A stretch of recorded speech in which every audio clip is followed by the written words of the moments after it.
मथुरा बहुत सुंदर शहर था। ये शहर अपने ऐतिहासिक और सांस्कृतिक धरोहर के लिए प्रसिद्ध था। यहाँ की गलियों में हमेशा चहल पहल रहती थी और लोग अपने जीवन का आनंद लेते थे। मथुरा की हर गली, हर नुक्कड़ पर एक कहानी बसी हुई थी।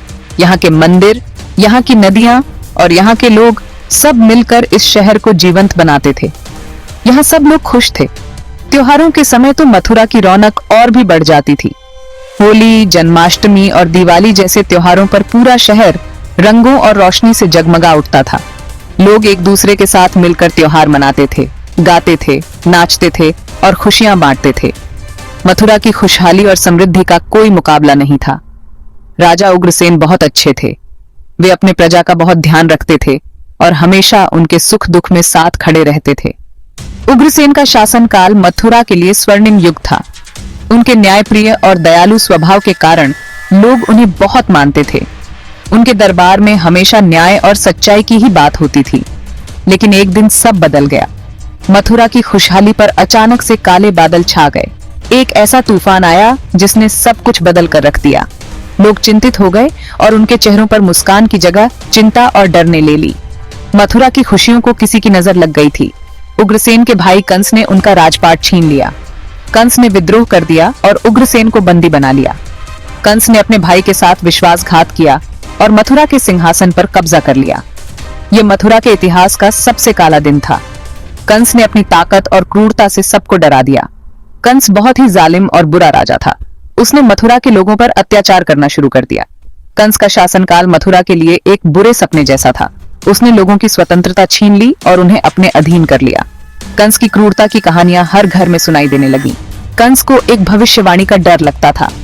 उसे बताया गया था कि उसकी बहन देवकी का 8वां बेटा उसे मार देगा।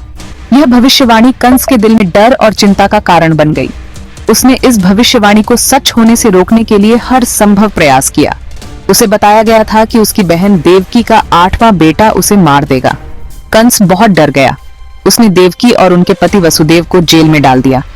कंस ने सोचा कि अगर वह देवकी के सभी बच्चों को मार देगा तो भविष्यवाणी कभी सच नहीं होगी। इस डर ने कंस को और भी क्रूर बना दिया।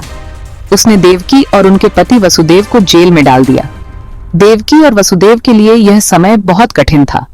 वे जेल में बंद थे और अपने बच्चों की सुरक्षा के लिए चिंतित थे। कंस ने उन्हें हर तरह से प्रताड़ित किया, लेकिन वे अपने विश्वास और धैर्य को नहीं खोए। मथुरा के लोग बहुत दुखी थे। कंस के अत्याचारों ने उनकी खुशियों को छीन लिया था। लोग निराश और हताश हो गए थे। मथुरा की गलियों में अब पहले जैसी रौनक नहीं थी। हर तरफ उदासी और डर का माहौल था। लोग अपने भविष्य को लेकर चिंतित थे। वे कंस के अत्याचारों से डरते थे। कंस ने मथुरा के लोगों पर कई तरह के अत्याचार किए। उसने उनकी संपत्ति छीन ली, उन्हें बेवजह जेल में डाल दिया और उनकी स्वतंत्रता को खत्म कर दिया। लोग कंस के नाम से ही डरने लगे थे। मथुरा के लोग अब पहले जैसे खुशहाल नहीं रहे। सबको देवकी और वसुदेव की चिंता थी। लोग उनके लिए प्रार्थना करते थे और उनकी सुरक्षा की कामना करते थे। देवकी और वसुदेव के प्रति लोगों की सहानुभूति और समर्थन ने उन्हें इस कठिन समय में हिम्मत दी। मथुरा के लोग एकजुट होकर इस संकट का सामना कर रहे थे। कंस ने देवकी के 7 बच्चों को मार डाला। हर बार जब देवकी ने एक बच्चे को जन्म दिया, कंस ने उसे निर्दयता से मार डाला। देवकी का दिल हर बार टूट जाता और वह अपने बच्चों के लिए रोती रहती। यह दर्द और पीड़ा देवकी के लिए असहनीय थी। हर बार देवकी का दिल टूट जाता। वह अपने बच्चों को खोने के दर्द से टूट चुकी थी। वसुदेव भी इस पीड़ा को सहन कर रहे थे। दोनों ने मिलकर इस कठिन समय का सामना किया, लेकिन उनके दिलों में हमेशा अपने बच्चों के खोने का दर्द बना रहा। मथुरा में अंधेरा छा गया था। कंस के अत्याचारों ने मथुरा की खुशियों को छीन लिया था। लोग उदास और निराश हो गए थे। मथुरा की गलियों में अब पहले जैसी रौनक नहीं थी। हर तरफ उदासी और डर का माहौल था। लोग अपने भविष्य को लेकर चिंतित थे, लेकिन इस अंधेरे के बीच भी एक उम्मीद की किरण थी। लोग जानते थे कि एक दिन यह अंधेरा छटेगा और मथुरा फिर से खुशहाल होगा। कंस बहुत शक्तिशाली राजा था, लेकिन उसके दिल में बहुत डर था। उसे अपनी मौत का डर सताता था। एक दिन आकाशवाणी हुई। आकाशवाणी ने बताया कि देवकी का 8वां बेटा कंस को मार देगा। कंस बहुत डर गया। उसने देवकी और वसुदेव को जेल में डालने का हुक्म दिया। कंस ने अपने ही बहनोई और बहन को कैद कर दिया। कंस और भी जालिम हो गया। उसने देवकी के हर बच्चे को मार डाला। मथुरा के लोग बहुत डर गए। देवकी और वसुदेव जेल में बंद थे। वे कंस की क्रूरता से बहुत डरते थे। उन्होंने अपने 7 बच्चों को खो दिया था, लेकिन देवकी फिर मां बनने वाली थी। उनके दिल में एक छोटी सी आशा जगी। क्या यह बच्चा जिंदा बच पाएगा? देवकी और वसुदेव ने भगवान से प्रार्थना की। उन्होंने अपने बच्चे की रक्षा के लिए प्रार्थना की। जेल की कोठरी में अंधेरे के बीच एक दिव्य प्रकाश फैलने लगा। देवकी और वसुदेव को लगा कि कुछ अद्भुत होने वाला है।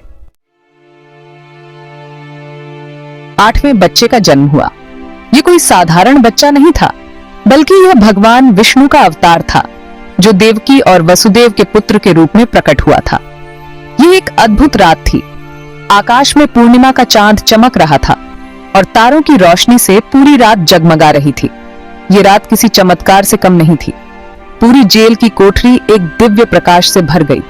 ऐसा लग रहा था मानो स्वर्ग से कोई प्रकाश की किरणें आ रही हों। यह प्रकाश इतना तेज था कि अंधेरे को चीरते हुए हर कोने को रोशन कर रहा था। देवकी और वसुदेव के सामने भगवान विष्णु प्रकट हुए। उनके चेहरे पर एक दिव्य मुस्कान थी और उनकी उपस्थिति से पूरी कोठरी में एक अद्भुत शांति फैल गई। विष्णु ने कहा, मैं ही तुम्हारा पुत्र बनकर आया हूं। उनकी आवाज में एक अद्भुत मिठास और शक्ति थी। देवकी और वसुदेव ने अपने पुत्र को भगवान के रूप में पहचान लिया। विष्णु ने वसुदेव से कहा कि वो इस बच्चे को गोकुल में नंद और यशोदा के पास छोड़ आएं। उन्होंने वसुदेव को निर्देश दिया कि वे इस बच्चे को सुरक्षित रूप से गोकुल पहुंचाएं, जहां वह सुरक्षित रहेगा। विष्णु ने वसुदेव को विश्वास दिलाया कि वे सुरक्षित रहेंगे। उन्होंने कहा, डरो मत, मैं तुम्हारे साथ हूं, तुम्हें कोई हानि नहीं पहुंचेगी। वसुदेव बच्चे को लेकर जेल से बाहर निकल गए। उनके कदमों में एक अद्भुत आत्मविश्वास था, क्योंकि वे जानते थे कि भगवान स्वयं उनके साथ हैं। जेल के दरवाजे अपने आप खुल गए। यह एक चमत्कार था, क्योंकि कोई भी ताला या पहरेदार उन्हें रोक नहीं सका। यह भगवान की शक्ति का प्रमाण था। पहरेदार गहरी नींद में सो रहे थे। ऐसा लग रहा था मानो किसी दिव्य शक्ति ने उन्हें गहरी नींद में डाल दिया हो, ताकि वसुदेव और उनका बच्चा सुरक्षित बाहर निकल सकें। वसुदेव ने अपने बच्चे को लेकर यमुना नदी पार की। नदी का पानी अपने आप 2 भागों में बंट गया, जिससे वसुदेव और उनके बच्चे को सुरक्षित पार करने का मार्ग मिल गया। वसुदेव गोकुल पहुंचे और बच्चे को नंद और यशोदा के पास छोड़ दिया। उन्होंने अपने बच्चे को सुरक्षित हाथों में सौंप दिया और भगवान विष्णु के निर्देशों का पालन किया। वसुदेव वापस जेल लौट आए। उन्होंने देखा कि सब कुछ वैसा ही था जैसा उन्होंने छोड़ा था। पहरेदार अभी भी गहरी नींद में थे और जेल के दरवाजे फिर से बंद हो गए थे। देवकी और वसुदेव ने भगवान विष्णु का धन्यवाद किया। उन्होंने अपने पुत्र की सुरक्षा के लिए भगवान का आभार व्यक्त किया और उनकी कृपा के लिए प्रार्थना की। यह रात हमेशा के लिए यादगार बन गई। यह रात एक चमत्कारिक रात थी, जिसने इतिहास में एक नया अध्याय जोड़ा। वसुदेव बच्चे को लेकर यमुना नदी की तरफ चल दिए। उनके कदमों में एक अजीब सी दृढ़ता थी, जैसे वे जानते थे कि यह यात्रा कितनी महत्वपूर्ण है। रात का अंधेरा था, बारिश हो रही थी, आसमान में बिजली चमक रही थी और बादलों की गड़गड़ाहट से वातावरण भयावह हो गया था। यमुना नदी में बहुत पानी था। नदी का बहाव तेज था और पानी का स्तर खतरनाक रूप से ऊंचा था, लेकिन वसुदेव को कोई डर नहीं था। उनके मन में केवल एक ही विचार था, बच्चे को सुरक्षित स्थान पर पहुंचाना। वे जानते थे कि विष्णु उनकी रक्षा कर रहे हैं। उन्होंने भगवान से प्रार्थना की और अपने कदम आगे बढ़ाए। जैसे ही वसुदेव नदी में उतरे, यमुना का पानी कम होने लगा। यह एक चमत्कार था, जैसे भगवान ने खुद उनकी मदद की हो। वसुदेव ने बच्चे को टोकरी में रखा था।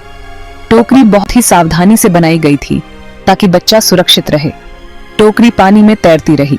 वसुदेव ने टोकरी को मजबूती से पकड़ा हुआ था, ताकि वह बहाव में न बह जाए। एक नाग आया और उसने अपनी फन से बच्चे को बारिश से बचाया। यह नाग भगवान शेषनाग का प्रतीक था, जो हमेशा भगवान विष्णु के साथ रहते हैं। वसुदेव सुरक्षित रूप से यमुना नदी पार कर गए। उन्होंने बच्चे को सुरक्षित स्थान पर पहुंचाया और भगवान का धन्यवाद किया। यह यात्रा उनके लिए एक अद्भुत अनुभव था, जो हमेशा उनकी यादों में बसा रहेगा।